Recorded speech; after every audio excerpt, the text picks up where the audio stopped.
کذاب کی لکھی ہوئی کتابیں اگر آپ پڑھیں تو دیکھیے نبا میں اور خبر میں کیا فرق ہوتا ہے. مسیلمہ کذاب لکھتا ہے الفیل وما ادراک مع الفیل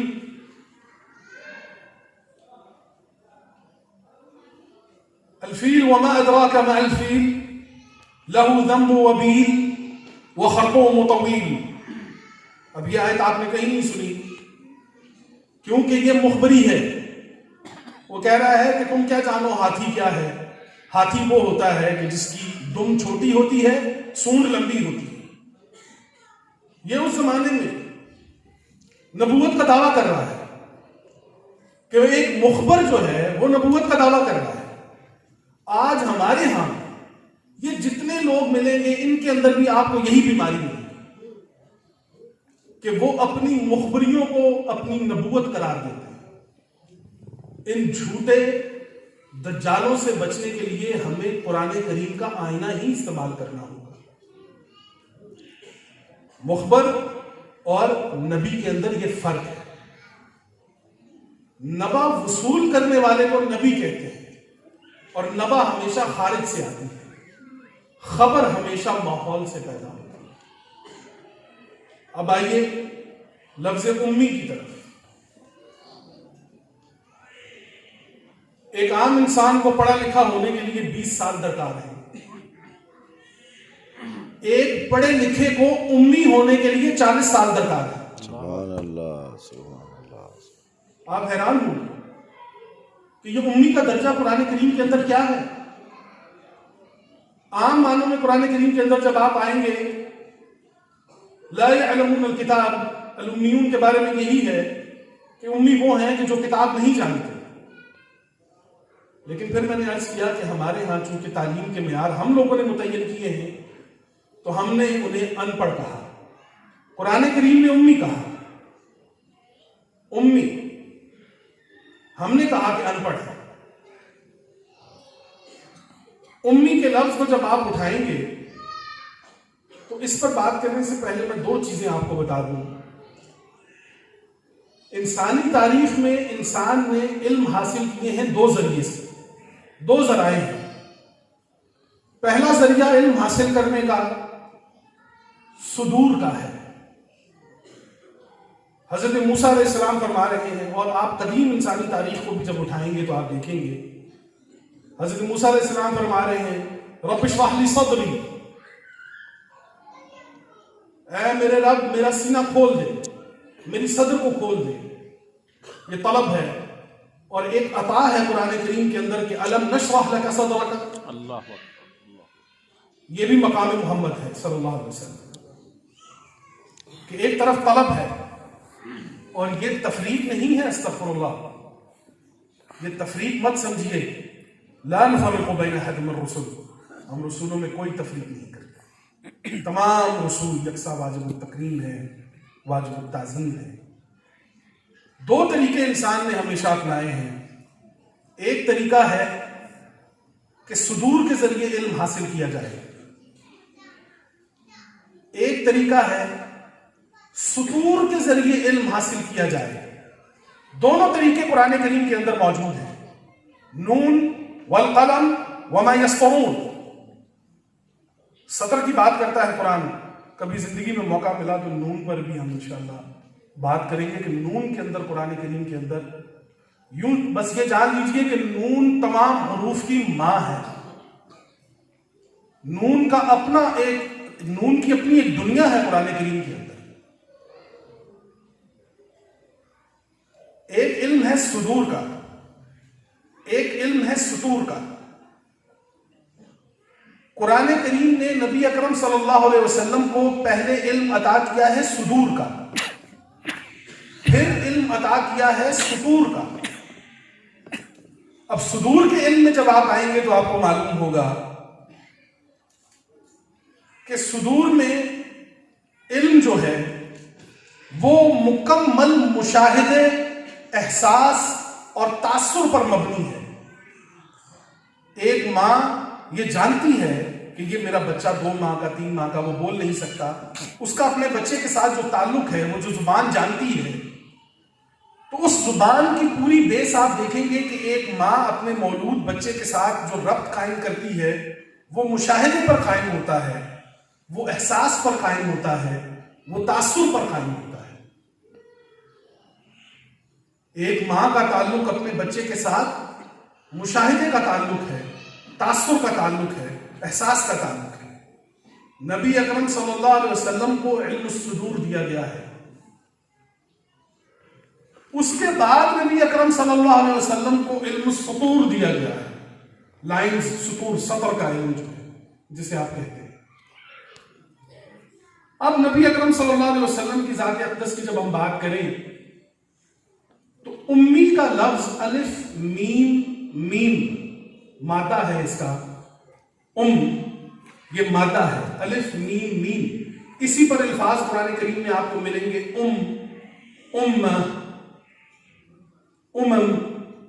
امہات، یہ تمام تر الفاظ، امی، ایمان، یہ وہ تمام الفاظ ہیں کہ جن کے مادہ آپ کو ملے گا الف میم اور میم کا۔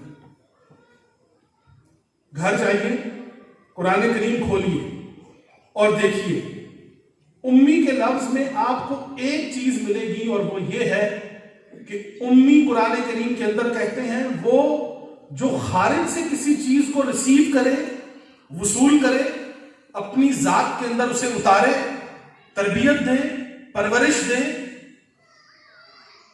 جذب کرے، اسے پرورش دے کر پھر خارج کو ڈیلیور کر دے۔ سبحان اللہ۔ وہ ہوتی ہے ماں، ایک ماں بھی یہی کرتی ہے، وہ خارج سے ایک چیز کو اپنے بطن میں لیتی ہے، 9 مہینے اسے اپنے اندر اللہ پالتا ہے، وہ پالتی ہے، اس کے بعد خارج کو ڈیلیور کرتی ہے۔ ایک نبی الامی بھی یہی کرتے ہیں، وہ خارج سے وہی وصول کرتے ہیں، خارج سے نبا وصول کرتے ہیں، اسے اپنی ذات کے اندر اتارتے ہیں، اپنے کردار کے اندر اتارتے ہیں، اپنے کردار سے ثابت کرتے ہیں، اور پھر خارج کو ڈیلیور کرتے ہیں۔ سبحان اللہ، سبحان اللہ۔ ایک امت بھی یہی کرتی ہے، خیر الامت جسے قرآن نے کہا ہے کہ تم خیر الامت ہو، میں شر الامت کی بات نہیں کرتا، خیر الامت بھی یہی کرتی ہے کہ وہ خارج سے ایک چیز دیتی ہے، چاہے وہ رزق ہو، چاہے وہ علم ہو، چاہے وہ شعور ہو، وہ سب چیزیں خارج سے لیتی ہے اور خارج کو ڈیلیور کرتی ہے۔ یہ امت ہوتی ہے۔ ایک امام، آپ حیران ہوں گے، قرآن کریم جب لفظ امام استعمال کرتا ہے تو ہم سب لوگ یہاں پر تقریباً اس بات کو بڑے اچھے طریقے سے جانتے ہیں کہ امام کسے کہتے ہیں۔ ہمارے ہاں امام وہی ہیں کہ جو مسجد کے امام ہیں یا کسی جماعت کے امام ہیں، لیکن قرآن کریم کے اندر جب آپ آئیں گے تو آپ کو معلوم ہوگا کہ امام کسے کہتے ہیں۔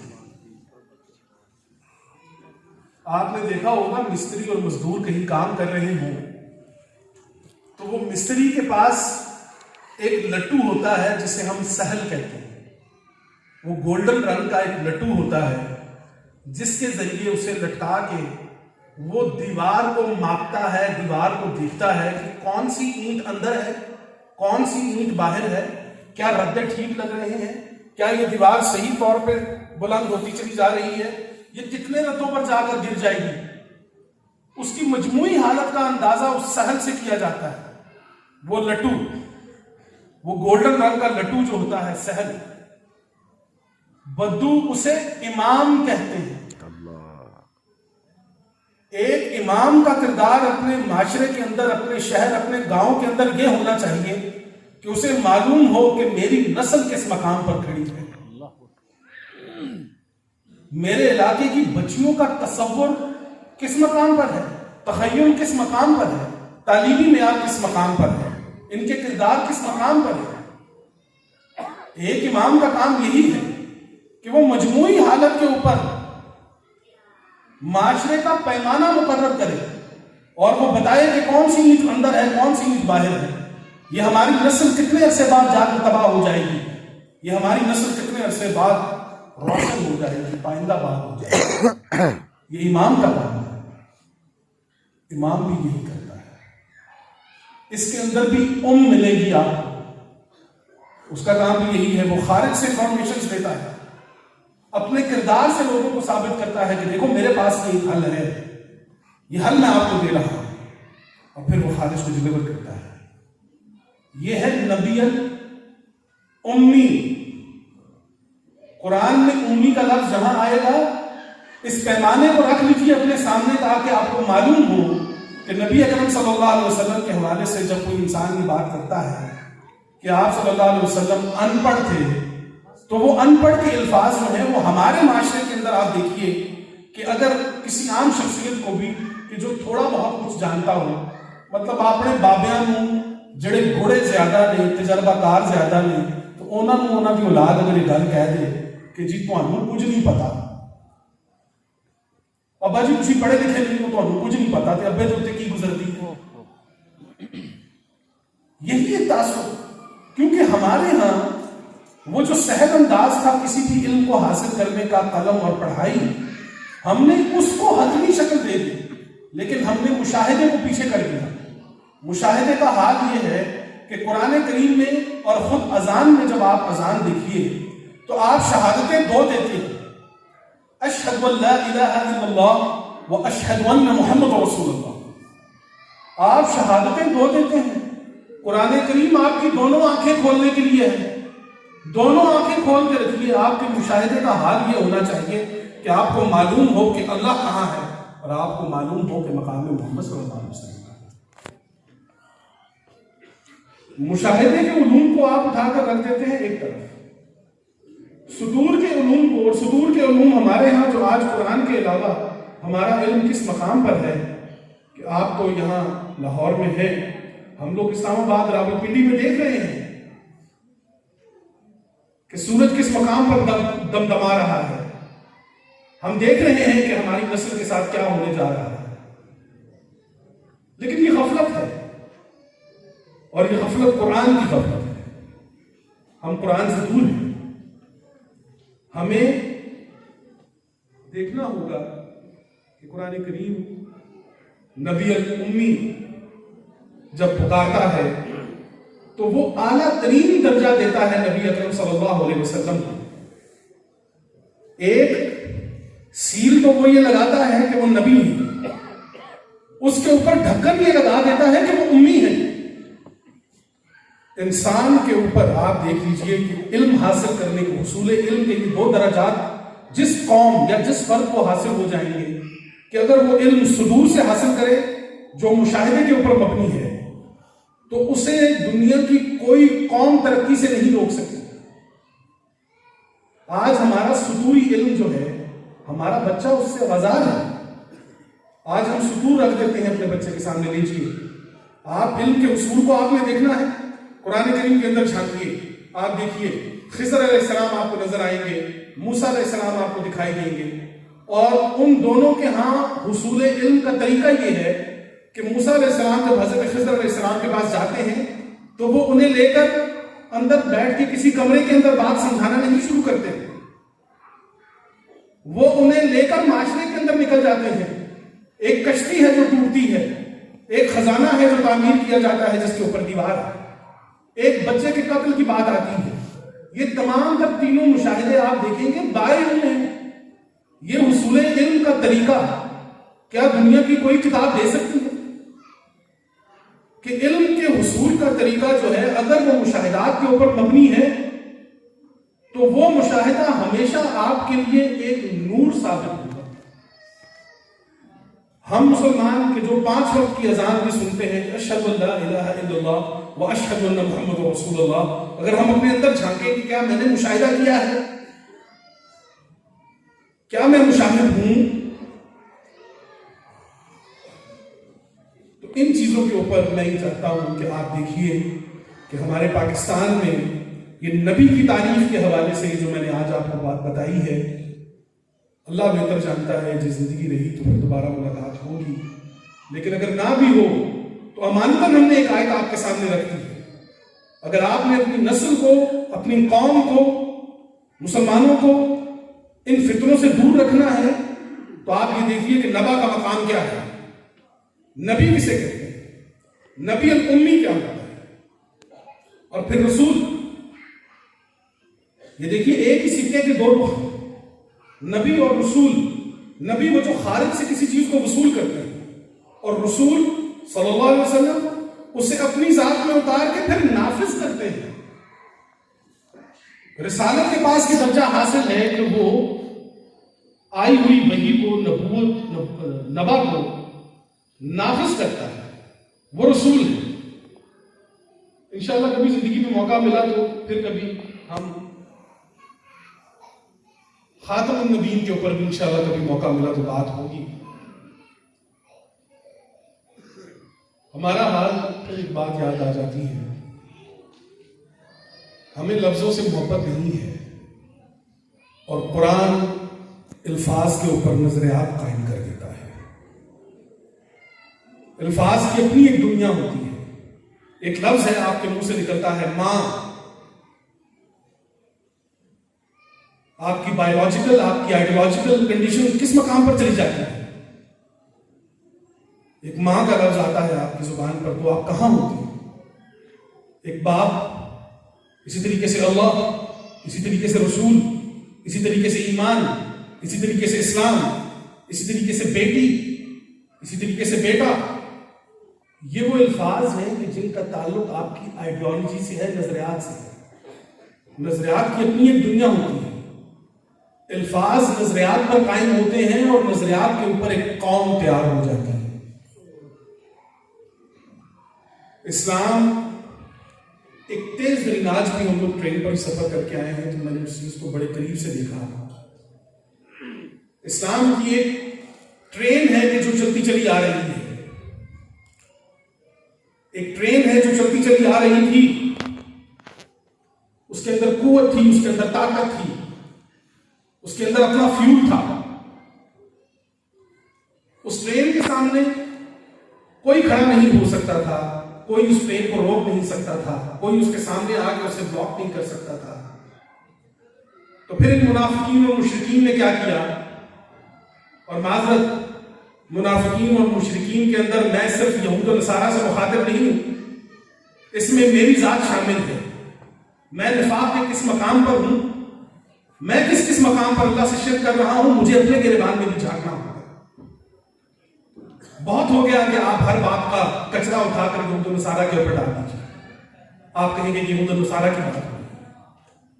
تو اس ٹرین کو روکنے میں اب اس کے سامنے تو نہ وہ آ سکتے ہیں، وہ بہت طاقتور ہے، وہ ٹرین چل رہی ہے، کوئی روک نہیں سکتا. تو کرتے کیا ہیں؟ کوئی بڑا کام نہیں کرتے. ایک 2-3 فٹ کا کانٹا ہوتا ہے، وہ اس ٹرین کے اوپر لگا دیا جاتا ہے، اس پٹڑی کے اوپر. وہ ٹرین اسی رفتار سے آ رہی ہوتی ہے. اندر بیٹھی سواریوں کو معلوم ہی نہیں پڑتا کہ کب ہماری پٹڑی بدلی ہے. اور اب وہی طاقت کہ جو اس ٹرین کو چلا رہی تھی، وہی قوت کہ جو اس ٹرین کو چلا رہی تھی، اب وہی قوت اس ٹرین کو، اس ٹرین میں موجود مسافروں کو بھٹکانے کے لیے وہ قوت استعمال ہوگی. کانٹا لگا ہے، اب پٹڑی بدل گئی ہے. اب وہی رفتار آپ کو منزل سے دور کرتی چلی جا رہی ہے، اندر بیٹھے سواریوں کو معلوم نہیں ہو رہا. ہمارا حال بھی یہی ہے. ہمیں معلوم نہیں پڑ رہا کہ ایک لفظ کے ادھر سے ادھر ہونے سے کیا فرق ہوتا ہے، کیا فرق پڑتا ہے. قرآن کریم میں بیوی کے لیے جب لفظ آتے ہیں تو 3 لفظ دے آتا ہے: زوجہ، امرأہ، صاحبہ. باپ کے لیے آتا ہے تو کہتا ہے والد. اور اب ہمارے یہاں سارے بیوی، زوجہ بھی بیوی ہے، امرأہ بھی بیوی ہے، صاحبہ بھی بیوی ہے.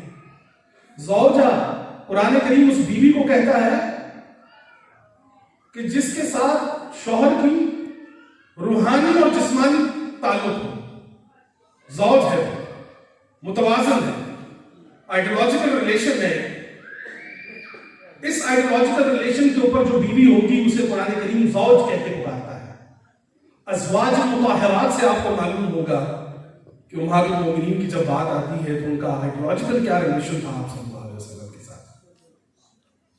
امہات تو زوج ہے. اب وہ بیوی کہ جس کا اپنے شوہر کے ساتھ آئیڈیالوجیکل کوئی ریلیشن نہیں ہے، صرف بایولوجیکل ریلیشن ہے، جسمانی تعلق ہے، اسے قرآن کریم کہتا ہے مرع، امرع، تبت يدا ابي لهب وتب ما اغنى عنه ماله وما كسب سيصلى نارا ذات لهب وامرأة حمالة الحطب في جيدها حبل من مسد۔ اور پنجابی کے اندر کہتے ہیں پامبڑ بالنا بھی سی، اینو تے جی گل دیو کہ پامبڑ بال کے رکھ دیتی ہے، یہ پامبڑ بالنے والے نوں قرآن کریم کہتا ہے امرأ۔ لیکن ہمارے ہاں امرأ بھی بیوی ہے، زوجہ بھی بیوی ہے۔ تیسرا لفظ قرآن لاتا ہے صاحبہ، یہ وہ بیوی ہے کہ جس کے ساتھ نہ جسمانی نہ روحانی، نہ بایولوجیکل ریلیشن ہے نہ آئیڈیولوجیکل ریلیشن ہے، وہاں قرآن کریم لفظ آتا ہے صاحبہ۔ وہ باپ کہ جس کا اپنی اولاد کے ساتھ چاہے کنورسیشن کی حد تک یہ آئیڈیولوجیکل بات ہو، چاہے وہ باپ کافر ہے یا مسلمان ہے، بیٹا کافر ہے یا مسلمان ہے، وہاں بات بھی کنورسیشن کے اندر بھی اگر کوئی آئیڈیولوجیکل بات آئے گی تو قرآن کریم ایسے باپ کے لیے لفظ لاتا ہے اب۔ اور وہ باپ ہے جس کا صرف اپنی اولاد سے اتنا ہی تعلق ہے کہ وہ اس نے اپنے جسم سے ان کو پیدا کر دیا ہے، وہاں لاتا ہے والد۔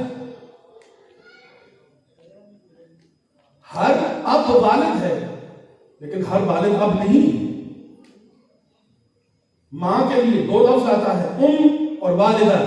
والدہ وہ کہ جس کے جسم سے آپ پیدا ہوئے، ام وہ ماں کہ جس کا اپنی اولاد کے ساتھ، اپنے شوہر کے ساتھ، ہر چیز کے ساتھ آئیڈیولوجیکل ریلیشن ہے، نظریاتی تعلق ہے، وہاں پر قرآن کریم ام کا لفظ جاتا ہے۔ تو ہمیں یہ بتایا ہی نہیں گیا کہ ایک لفظ کے ادھر سے ادھر ہونے یا ایک لفظ کے نظریے سے جو یہاں سے وہاں ہو جائے کیا فرق پڑتا ہے، ہمیں یہ نہیں بتایا گیا۔ تو خدا را سوال کیجیے، قرآن کریم میں جب آپ آئیں گے تو آپ کو معلوم ہوگا کہ قرآن کے اندر یہ صلاحیت ہے کہ کوئی آپ کو بتا سکتا ہے کہ 5000 سال پہلے بھی اگر کوئی رسول یا کوئی نبی اس دنیا میں آئے ہیں اور وہ اپنی نبوت اور رسالت میں کامیاب ہوئے ہیں کہ نہیں، قرآن کریم کے پاس یہ کسوٹی ہے کہ وہ آپ کو بتا سکتا ہے کہ ہم بتا سکتے ہیں کہ وہ رسول وہ نبی اپنی رسالت میں کامیاب ہوئے ہیں۔ اور وہ کسوٹی کیا ہے؟ وہ کسوٹی ہے یسألونک، یہ آپ سے سوال کرتے ہیں۔ سبحان اللہ۔ نبی اکرم صلی اللہ علیہ وسلم کی سب سے بڑی کامیابی، آپ صلی اللہ علیہ وسلم کی رسالت کی سب سے بڑی کامیابی یہ ہے کہ معاشرے کے اندر، ماحول کے اندر سوال پیدا ہو گیا۔ سبحان اللہ، سبحان اللہ۔ اور ہم ساڈی گل کرو کہ جناب سوال ہی نہیں پیدا، اور بات جی میں تہاڈی گل سن لی ہے، سوال نہیں پیدا ہوتا۔ ہم اپنے معاشرے کے اندر سوال پیدا نہیں ہونے دیتے، اور قرآن اپنے معاشرے کے اندر سوال کو مرنے نہیں دیتا۔ بے شک بے شک۔ اپنے بچوں کے گلے مت گھونٹے، مت گھونٹے اپنے بچوں کے گلے۔ وہ قرآن کریم میں ایک لائن ہے، میں عرض کرتا ہوں ہمیشہ ہر مقام پر جہاں میں جاتا ہوں، حضرت ابراہیم اور حضرت اسماعیل علیہ السلام کا ایک مکالمہ ہے جہاں وہ ذبح کرنے کی بات ہے، تو وہاں پر آپ دیکھیے کہ ابراہیم علیہ السلام اپنے بیٹے اسماعیل علیہ السلام سے فرماتے ہیں فانظر ماذا ترى، فانظر ماذا ترى۔ پنجابی کے اندر کہوں گا تو زیادہ سمجھ آئے گی کہ ویخ پتر تینوں تیرا نظریہ کی بخاندہ ہے۔ کیا ہم کرداری طور پر اتنے مضبوط ہیں کہ ہم اپنے بچے کو یہ اختیار دیں کہ پتر ویخ تیرا نظریہ تینوں کی بخاندہ ہے؟ ہم خائف ہیں۔ ہر مکتبہ فکر اپنے بچے کو اپنی گود میں بٹھا کر بیٹھا ہے کہ خبردار مجھ سے مکتبہ فکر کے استاد سے نہیں ملنا، ان کے پاس نہیں جانا، ان سے بات نہیں کرنی۔ ہم اپنے بچے کو یہ الفاظ کب سکھائیں گے؟ فانظر ماذا ترى، یہ وہ الفاظ ہیں کہ جسے سونے کے حروف سے لکھا جائے اور پاکستان کے تمام مدارس، اسکول اور کالجز کے باہر اس کو لکھا جائے سونے کے حروف سے کہ فانظر ماذا ترى۔ تاکہ ان بچوں کے پاس نظر ہو، جب نظر آئے گی تو نظریہ آ جائے۔ قرآن کریم کی آیت ہے، اعوذ باللہ من الشیطان الرجیم، بسم اللہ الرحمن الرحیم، واعتصموا بحبل اللہ جمیعا ولا تفرقوا۔ ترجمہ، اللہ کی رسی کو مضبوطی سے پکڑ لو اور فرقے میں مت پڑو۔ اس میں ایک جملہ میں کھا گیا ہوں، کیا آپ میں سے کوئی بتا سکتا ہے کہ میں نے کون سا جملہ کھایا؟ میں ریپیٹ کرتا ہوں، وَاعْتَصِمُوا بِحَبْلِ اللَّهِ جَمِيعًا وَلَا تَفَرَّقُوا۔ اللہ کی رسی کو مضبوطی سے تھام لو اور تفرقے میں مت پڑو۔ ایک جملہ میں کھا گیا ہوں، بتائیے۔ جمیعاً، جمیعاً، یہ جو جماعت کی رسی ہے نا، اور جمع یہ نہیں ہوتا، قرآن کریم جمع کا لفظ استعمال کرتا ہے نا، ایک جگہ وہ کہتے ہیں کہ وہ اونٹ جو ہے وہ سوئی کے نکے میں سے گزر جائے، تو وہاں پر جمل کا لفظ، تو عربی زبان میں جمل جو ہے اس رسی کو بھی کہتے ہیں کہ جو کشتی بڑے بڑے بحری جہازوں کو کھینچنے کے لیے استعمال ہوتی ہے، وہ رسا آپ نے دیکھا ہوگا موٹا والا، اس کو جمل کیوں کہا جاتا ہے؟ کیونکہ وہ رسیوں کی جملہ حالت ہوتی ہے۔ رسیوں کی جملہ حالت کا یہ جمال ہے کہ اسے جمل کہہ کے پکارتا ہے۔ اب اس جمع کے اندر اگر میں اپنے دھاگے کو پکڑ کر بیٹھ جاؤں اور میں کہوں کہ یہ جمع میں ہوں، آپ یہ میرا دھاگا پکڑیے، آپ یہ جانیے کہ قرآن نے حبل کا لفظ کیوں استعمال کیا ہے۔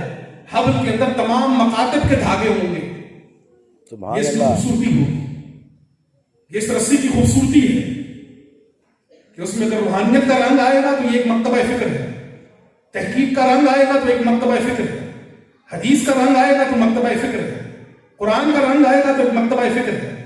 ان تمام رسیوں کی مجموعی حالت جمیعاً، عمومی طور پر ہم یہ الفاظ کھا جاتے ہیں۔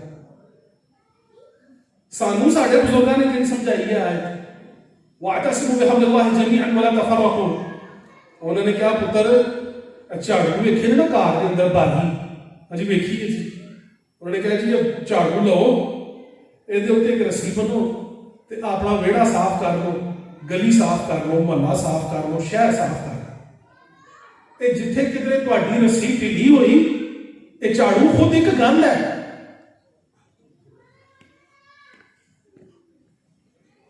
ذہن میں رکھیں کہ جہاں پر یہ جمعیت کی رسی ڈھیلی ہوتی گئی، یہ جھاڑو خود ایک گند بن جائے گا۔ آج ہمیں یہ آیت سمجھ نہیں آ رہی کہ وَاعْتَصِمُوا بِحَبْلِ اللَّهِ جَمِيعًا وَلَا تَفَرَّقُوا۔ ہم ہیں تفریق میں، پھر وہی مکاتب فکر، پھر وہی اپنی اپنے دھاگے، وہی اپنی اپنی بات، تو رسول اللہ کی اتباع کیا ہے؟ آج یہ سوچنا ہوگا کہ قدیم زمانے میں اختلاف کا واحد مرکز ایمان اور کفر ہوتا تھا۔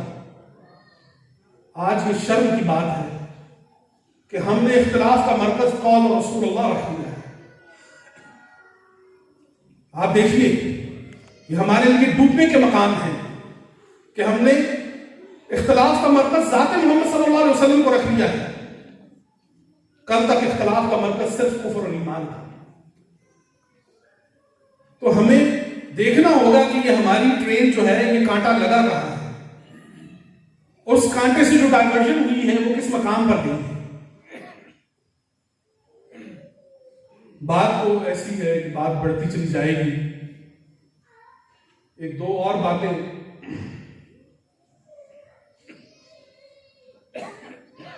نبی الامی کے حوالے سے ایک پرانی دلیل لیجیے۔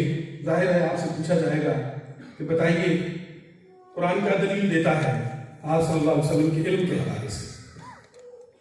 تو قرآن کریم کے اندر آیت ہے رب زدنی علما، آپ صلی اللہ علیہ وسلم پڑھتے ہیں، آپ صلی اللہ علیہ وسلم پر نازل ہوا ہے رب زدنی علما، اے میرے رب میرے علم میں اضافہ فرما۔ اضافہ زیادہ کی جگہ ہم نے اضافے کا لفظ استعمال کیا ہے، زیادہ کر دے میرے علم کو۔ جو لوگ فلسفہ پڑھتے ہیں یا فلسفے کو جانتے ہیں، پنجابی کے اندر بھی سمجھا دیں گا، کوئی ایڈا رولا نہیں، فلسفے کا لفظ اہمی ڈرام واسطے رکھا ہے لوگوں نے۔ فلسفہ کیا ہے؟ فلسفے کی دنیا میں زیادہ کسی بھی چیز کے وجود کے ہونے کے بعد ہوتی ہے۔ میں نے آپ سے یہ کہا کہ پانی دے دیں، آپ نے مجھے پانی دیا، میں نے دیکھا وہ کم ہے، میں نے کہا تھوڑا زیادہ دے دیں۔ اب زیادہ کا لفظ میں کسی چیز کے وجود کے بعد استعمال کر سکتا ہوں۔ زیادہ کا لفظ ہمیشہ وجود پر استعمال کیا جائے گا، کسی چیز کے ہونے پر استعمال ہوتا ہے۔ جب ہم یہ لفظ استعمال کرتے ہیں ربی زدنی علما، اے میرے رب میرے علم کو زیادہ کر دے، تو زیادہ ہمیشہ وہ چیز ہوتی ہے جو موجود ہوتی ہے۔ جو چیز موجود نہیں ہے آپ اسے زیادہ کیسے کر سکتے ہیں؟ قرآن بے ربط نہیں ہے۔ نبی اکرم صلی اللہ علیہ وسلم یہ فرما رہے ہیں ربی زدنی علما، تو آپ صلی اللہ علیہ وسلم تو علوم کا منبع ہے۔ قرآن کریم جب آپ صلی اللہ علیہ وسلم کردار محمد صلی اللہ علیہ وسلم یعنی دربار محمد صلی اللہ علیہ وسلم پر پہنچتا ہے تو اپنے اعلیٰ ترین مقام پر، اپنے ادب کے اعلیٰ ترین مقام پر چلا جاتا ہے قرآن کریم۔ آپ کو کیا لگتا ہے کہ قرآن کریم ہمارے ہاں جو ہماری اصطلاح ہے کہ آپ صلی اللہ علیہ وسلم ان پڑھ ہیں، ان پڑھ سے قرآن کریم مخاطب ہو رہا ہے اور اعلیٰ ترین ہائیسٹ لیول آف لٹریچر قرآن پیش کر رہا ہے۔ اقرأ باسم ربک الذی خلق خلق الانسان من علق۔ یہ الفاظ، یہ پرواز، یہ مقام، یہ ہائیسٹ لیول آف لٹریچر قرآن کریم ان پڑھ شخصیت سے متاثر ہو کر مخاطب ہو کر یہ بات کر رہا ہے۔ پیمانے ہمارے ہیں، باتیں ہماری ہیں، ڈال دی ہیں آپ صلی اللہ علیہ وسلم۔ اقرأ باسم ربک الذی، دوسرے مقام پر آپ دیکھیے قرآن کریم نے فرمایا سورہ الاحزاب آیت نمبر 21 میں لقد كان في رسول الله اسوة حسنة، عام ترجمہ کہ بے شک رسول اللہ صلی اللہ علیہ وسلم کی زندگی آپ کے لیے بہترین نمونہ ہے۔ میں نے عرض کیا کہ ہمارے پاس الفاظ جو ہیں اب ان کا چناؤ جو ہے ہمارے ہاں وہ اسی طرح ہوتا ہے، لیکن آج آپ دیکھیے گا کہ قرآن کریم کی یہ آیت کس مقام پر ہے اور جن سے مخاطب ہیں ان کا مقام کیا ہے۔ اسوہ، زندگی گزارنے کا نمونہ ہمیں جو ترجمے میں بتایا گیا ہے۔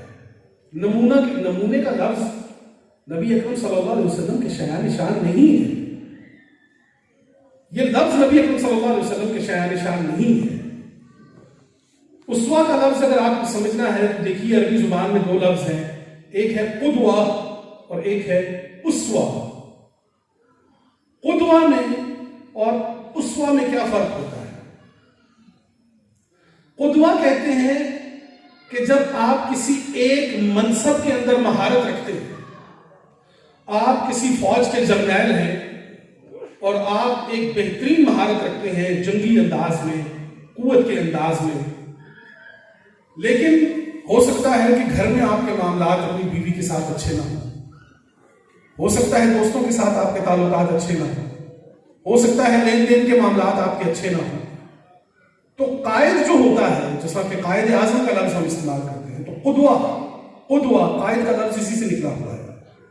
تو قائد جو ہوتا ہے وہ کسی ایک منصب میں مہارت رکھتا ہے، باقی مناصب میں ممکن ہے کہ وہ کہیں نہ کہیں کوتاہی کر جاتا ہے، لیکن اسوہ کسے کہتے ہیں؟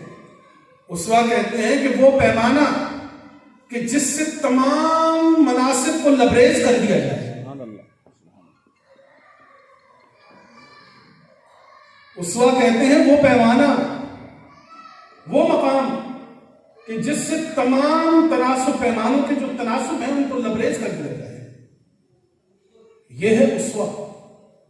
تو قرآن کریم لقد کان فی رسول اللہ، اب دیکھیے مقام قرآن کریم کا، اور پھر حسنہ کا لفظ آپ دیکھیں گے تو حسن کہتے ہی توازن کو ہے، بیلنس کو۔ محسنین وہ جو متوازن ہوتے ہیں، بیلنس ہوتے ہیں۔ نبی اکرم صلی اللہ علیہ وسلم کا یہ مقام قرآن کریم میں پیش ہوا ہے. آیت اعوذ باللہ من الشیطان الرجیم بسم اللہ الرحمن الرحیم. وَرَفَعْنَا لَكَ ذِكْرَكَ، ہم نے آپ کے لیے آپ کا ذکر بلند کر دیا. کیا یہ الفاظ صرف الفاظ ہیں؟ ان کی لذت کو محسوس کیجئے، اس تاریخ کو، ان جملوں کو محسوس کیجئے تو آپ کو معلوم ہوگا. وَرَفَعْنَا لَكَ ذِكْرَكَ، ہم نے بلند کر دیا ہے آپ کے لیے آپ کا ذکر. انسان کی سب سے بڑی کامیابی اور سب سے بڑی تعظیم و تکریم یہ ہے کہ انسان کو انسان کی نظر میں واجب تکریم کر دیا جائے. سبحان اللہ سبحان اللہ. آپ دیکھیے مقام محمد صلی اللہ علیہ وسلم. قرآن میں نے کہا کہ جب دربار محمد صلی اللہ علیہ وسلم یعنی کردار محمد صلی اللہ علیہ وسلم پر پہنچتا ہے تو ادب کے اعلیٰ مقام پر چلا جاتا ہے. وَرَفَعْنَا لَكَ ذِكْرَكَ، ہم نے آپ کے لیے آپ کا ذکر بلند کر دیا ہے. ذکر کسے کہتے ہیں؟ قول اور فعل کے مجموعے کو. اگر میں آپ سے یہ کہوں کہ ایک دفعہ کا ذکر ہے تو آپ کو معلوم ہونا چاہیے کہ وہاں کہیں یا میں نے قول کیا ہے یا ذکر کیا یا فعل کیا ہے. قول اور فعل کے مجموعے کو ذکر کہتے ہیں. وَرَفَعْنَا لَكَ ذِكْرَكَ، اب اندازہ لگائیے کہ یہ رفعت جو آپ صلی اللہ علیہ وسلم کو حاصل ہے اقوال کے ذریعے حاصل ہے، افعال کے ذریعے حاصل ہے. افعال کے ذریعے.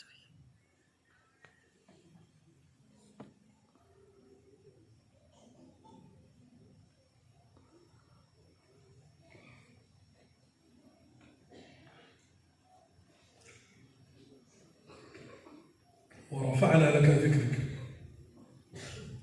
ہم نے آپ کے لیے آپ کا ذکر بلند کر دیا. ایک اور راز ہے اس آیت کے اندر جو کائناتی راز ہے. وَرَفَعْنَا لَكَ ذِكْرَكَ، ہم نے آپ کے لیے آپ کا ذکر بلند کر دیا ہے.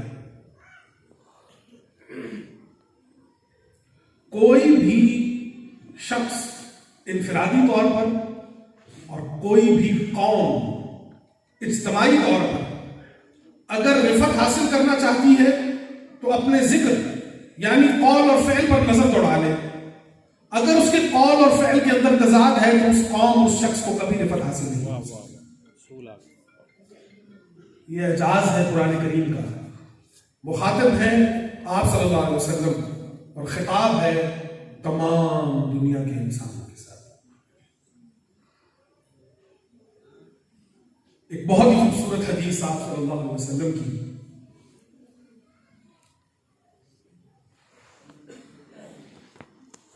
الجنہ تحت اقدام الامہات.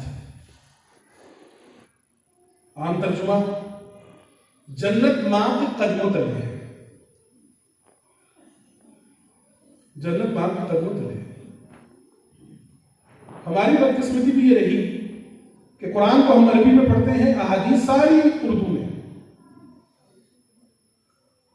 لیکن جب ہم احادیث کے اندر آئیں گے تو آپ کو معلوم ہوگا کہ احادیث کے اندر بھی آپ دیکھیے تو آپ صلی اللہ علیہ وسلم کے اقوال جو ہیں وہ آپ صلی اللہ علیہ وسلم کی شخصیت کو چار چاند لگا کر رکھتے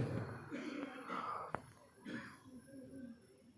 جو لوگ متنازع احادیث کی طرف جاتے ہیں وہ احادیث چنتے ہیں کہ جن میں تفریق پیدا ہو. ایسے لوگوں سے درخواست ہے کہ خدا را اب ہمارا معاشرہ اس چیز کا متحمل نہیں ہو سکتا.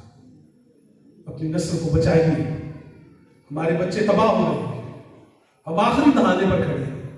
یہ یاد رکھیے، ہر مقام پر جا کر ہم نے یہ عرض کی ہے، درخواست کی ہے کہ دیکھیے پاکستان اسلام کی سرزمین پر ایک حتمی چراغ ہے.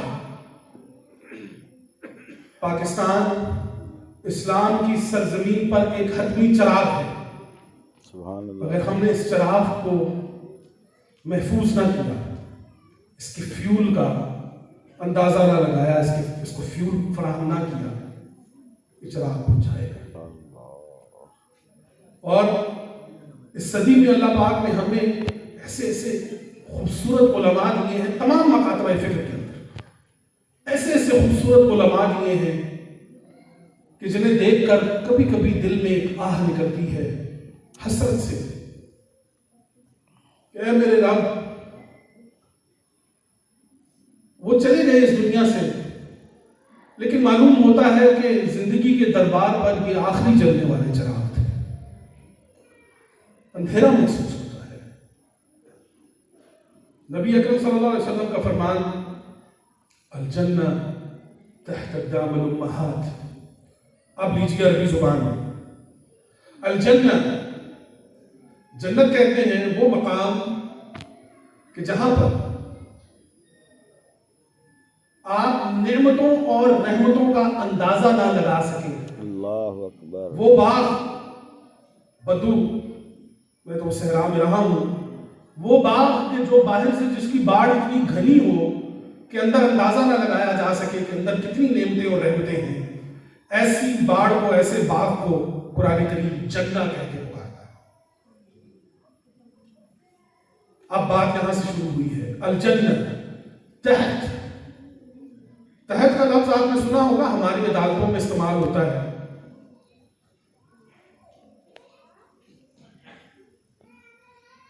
تحت کہ فلاں مجرم کو فلاں قانون کے تحت یہ سزا دی گئی ہے، تو تحت کے سے آپ کو معلوم ہوگا کہ تحت کہتے ہیں تابع، فلانے قانون کے آپ تابع ہوں گے تو یہ کام ہوگا، فلانے قانون کے تحت یہ بات ہوئی ہے، تو اب یہ تحت جو ہے ادھر لے آئیے، الجنہ تحت اقدام،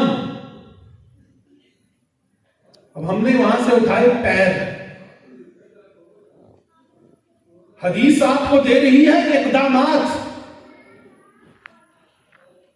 بلند کیجیے اپنی سوچ کو اور دیکھیے کہ آپ صلی اللہ علیہ وسلم کس مقام پر جا کر امہات سے مخاطب ہوئے ہیں۔ اقدام، یہ صرف کیا اقدام صرف پیروں کو کہتے ہیں؟ آپ اقدام کس کو کہتے ہیں؟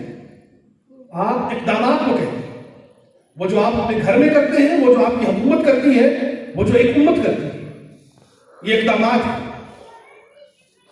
الجنہ تحت اقدام الامہات، جنت امہات کے اقدامات کے تابع کر دی گئی ہے۔ اللہ اکبر، اللہ اکبر۔ گھر میں جا کے اپنی بیٹیوں کو، اپنی والدہ کو، اپنی بہنوں کو یہ بتائیے کہ تمہارا درجہ کیا ہے، کہ تم اپنی زندگی میں جو اقدام کرو گی، اور دیکھیے اقدامات کا حصہ کن کے حصے میں آیا ہے، امہات، والدات کا لفظ نہیں آیا ہے۔ میں نے عرض کیا کہ ام اور والدہ کے اندر جو فرق قرآن کریم کرتا ہے کہ ام کہتے ہیں وہ ماں کا جس کا تعلق آئیڈیالوجیکل ریلیشن اپنی بچوں کے ساتھ، اپنے گھر والے کے ساتھ ہے، وہ ام ہے۔ الجنہ تحت اقدام الامہات، جنت ماں کے اقدامات کے تابع ہے۔ ماں ایک ایسا موضوع ہے کہ جن کی تو اس دنیا میں نہیں ہے وہ اس چیز کو زیادہ محسوس کر سکتے ہیں، اور جن کی ہے اللہ پاک ان کو زندگی اور صحت عطا فرمائے۔ ماں، اگر آپ نے دیکھنا ہے کہ ایک ماں کا مقام قرآن کریم کے اندر کیا ہے، اور اسی کے اندر آپ کو نبا معلوم ہوگی کہ ایک نبی کی نبا، نبی اکرم صلی اللہ علیہ وسلم کی نبا جو قرآن کے اندر ہے وہ کیا ہے، کیا اس کا مقام ہے۔ نوح علیہ السلام اپنے بیٹے کو آواز دیتے ہیں، سیلاب آ گیا ہے، بیٹا ڈوب رہا ہے، نوح علیہ السلام آواز دیتے ہیں، ارکب معنا، ہمارے ساتھ آ جاؤ، ہمارے ساتھ سوار ہو جاؤ۔ ایک باپ ہے، آواز دے رہے ہیں، بیٹا کہتا ہے کہ نہیں، میں پہاڑ کی طرف پناہ لے لوں گا۔ بیٹا اپنے باپ کی بات نہیں سنتا، نہیں سنی۔ جانتے ہیں کیوں؟ یہاں پر ایک پراسرار کردار ہے اس آیت کے اندر. پراسرار کردار یہ ہے کہ نوح علیہ السلام کی بیوی کافرہ تھی. مائیں غافل ہو جائیں تو بیٹے ڈوب جاتے ہیں. قرآن کریم کا انداز دیکھیے. ماں غافل ہو تو بیٹا ڈوب جاتا ہے، اور اگر ماں جاگ رہی ہو، اللہ پر ایمان رکھنے والی ہو، اللہ پر یقین رکھنے والی ہو، تو موسیٰ ماں کی پیٹ میں کہ جہاں پانی ہے وہاں محفوظ ہے. اللہ اور پھر اکبر. جب موسیٰ کو ماں سمندر کے حوالے، دریا کے حوالے کرتی ہے تو پانی کی مجال نہیں کہ موسیٰ کو ڈبو دے. اللہ اکبر. سبحان اللہ سبحان اللہ. مائیں جاگ رہی ہوں تو سمندر کو بیٹے کو نہیں ڈبو سکتے. ماں غافل ہو جائے تو بیٹے ڈوب جاتے ہیں. باپ غافل ہو جائے تو اولاد چھوڑ کے چلی جاتی ہے. ابراہیم علیہ السلام آپ کے سامنے ہے. حضرت آزر اور حضرت ابراہیم کا واقعہ اٹھا لیجیے. تو ابراہیم علیہ السلام نے اپنے باپ سے راضی کیا. باپ غافل ہوا ہے، اولاد چھوڑ کے چلی گئی ہے. باپ جاگ رہا ہے، صالح ہے، تو ایسے باپ کے جانے کے بعد بھی کئی سالوں بعد اللہ کے ایک ولی کو مستری بنایا جاتا ہے، اللہ کے ایک رسول کو مزدور بنایا جاتا ہے، اور ان بچوں کی دیوار کو تعمیر کیا جاتا ہے سورہ کہف کی، جہاں خزانہ دبا کے چلا گیا ان کا والد. تو والد اگر صالح ہے تو اللہ اس کے خزانوں کی حفاظت کرتا ہے. سبحان اللہ ماشاءاللہ. والد غافل ہے تو اولاد چھوڑ جاتی ہے. چلی جاتی ہے. اللہ تعالیٰ آپ سب کو اپنی رحمتوں اور برکتوں میں محفوظ رکھے. آمین. میں بہت شکر گزار ہوں کہ جس محبت سے آپ لوگوں نے سنا ہے، یہ آپ کے چہرے، آپ سب کے دل پر اللہ تسکین و قرآن نازل فرمائے. آمین. آپ سب کو اللہ تعالیٰ محبت محمد صلی اللہ علیہ وسلم عطا فرمائے. آمین. محبت کیجئے. دیکھیے، یاد رکھیے حج کر کے، عمرہ کر کے، نماز پڑھ کے، ساری اچھائیاں کر کے، پھر بھی اگر آپ کو سکون نہیں مل رہا تو اپنے ارد گرد تلاش کیجئے، آپ کو کوئی یتیم بھوکا ملے گا. یتیموں کا خیال رکھیے. آپ یقین کیجئے، یتیم ہوا تو معلوم ہوا ہے کہ محبت محمد صلی اللہ علیہ وسلم کیا ہے. یہ یتیم ہوئے ہیں تو معلوم ہوا ہے. پہلے ماں تھی تو کہیں نہ کہیں یہ احساس رہتا تھا کہ نہ کوئی ہے جو دعا کرے گا، لیکن اب جو حالت ہے وہ یہ ہے کہ جب کبھی دل پریشان ہو تو محمد صلی اللہ علیہ وسلم سے محبت کا اظہار کرنے کے لیے یتیم کی تلاش میں نکل کھڑے ہوتے ہیں. اپنے معاشرے میں یتیموں کا خیال رکھیے، بہت زیادہ خیال رکھیے. ابھی کچھ روز پہلے کی ایک بات ہے. ہمارے گھر کے پاس ایک بڑی غریب سی فیملی، ان چھوٹے چھوٹے بچے ہیں ان کا والد جو ہے وہ دنیا سے چلا گیا، فوت ہو گیا. اب وہ پہلے بیمار تھا، تقریباً 2-3 سال تقریباً بیمار رہے. تو ان کی بیوی جو تھی وہ لوگوں کے گھر میں کام کرتی تھی اور وہ گزارا کرتی تھی. تو جب وہ انسان دنیا سے چلا گیا تو وہ چھوٹے چھوٹے بچے تھے. تو کبھی کبھی آپ یقین کیجئے کہ احساس ہوتا ہے کہ یہ علم انسان کو کتنی تکلیف دیتا ہے. کہ ان کی فوتگی کے بعد انہوں نے اپنے بیٹے کو میرے گھر بھیجا، اور وہ تقریباً 17-18 سال تقریباً اس بچے کی عمر ہے. اور والد کی فوتگی کے 3 دن بعد وہ میرے گھر آیا اور اس نے کہا کہ استاد جی آپ سے ایک بات پوچھنی ہے، امی نے بھیجا ہے. میں نے کہا پوچھو.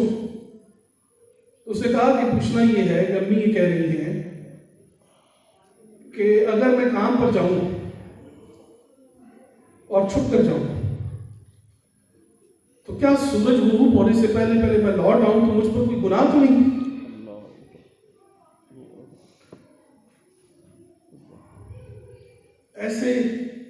ایسے مقام پر آپ کا علم کیا جواب دے سکتا ہے؟ آپ کیا جواب دے سکتے ہیں؟ آپ کتنے بڑے عالم ہوں، آپ کے پاس کتنا علم ہے، بھوک انسانوں کی تہذیب ختم کر دیتی ہے، بھوک ایمان کھا جاتی ہے۔ وہ خاتون، ہم نے کیا جو ہم کر سکتے تھے، لیکن اس کے بعد بھی اس بیچاری کے پاس یہی ہے کہ وہ اپنی عدت جو ہے، لوگوں کے رشتہ داروں کی نظر میں تو کچھ لوگوں کے سامنے اس نے پردہ رکھا ہوا، لیکن وہ بچی اپنے کام پہ جاتی ہے کیونکہ اس نے شام میں اپنے بچوں کو کھانا کھلانا ہے۔ اللہ کو آپ کے اسلام سے، آپ کی پاک بازی سے، آپ کے اچھے ہونے سے، آپ کے حج عمرے کرنے سے کوئی فرق نہیں پڑے گا۔ ڈریے اس دن سے کہ جس دن آپ سے یہ پوچھا جائے گا کہ تمہارا پڑوسی بھوکا تھا۔ ڈریے اس دن سے کہ جب آپ سے یہ پوچھا جائے گا کہ آپ کا بھائی صرف اس لیے کہ اس نے ایک دفعہ آپ سے بدتمیزی کر دی، آپ کی بہن نے جو ایک دفعہ آپ سے اونچا بول گئی، آپ کی ماں نے آپ کو کچھ کہہ دیا، آپ نے سالہ سال ان کو منہ نہیں لگایا، اللہ، آپ انہیں ناراضگیوں میں ان سے دور ہو گئے، آپ اتنے انا پرست ہیں، آپ اتنے انا پرست ہیں۔ تو خدا، میری یہ درخواست ہے، میں کبھی بھی مکاتبہ فکر کی بات نہیں کرتا۔ جو انسان حق خدراتیت سب سے بڑی نعمت ہے جو اللہ نے ہمیں عطا کی ہے، اپنی حق خدراتیت کو استعمال کیجئے، اپنے مکتبہ فکر کو دیکھیے، خوبصورت ہے، بات مانیے، دیکھیے، دوسرے کا احترام کیجئے، لیکن اس کے ساتھ ساتھ یتیموں کا خیال رکھیے۔ سورت آئی ہے قرآن کریم کے اندر، أَرَأَيْتَ الَّذِي يُكَذِّبُ بِالدِّينِ فَذَلِكَ الَّذِي يَدُعُّ الْيَتِيمَ۔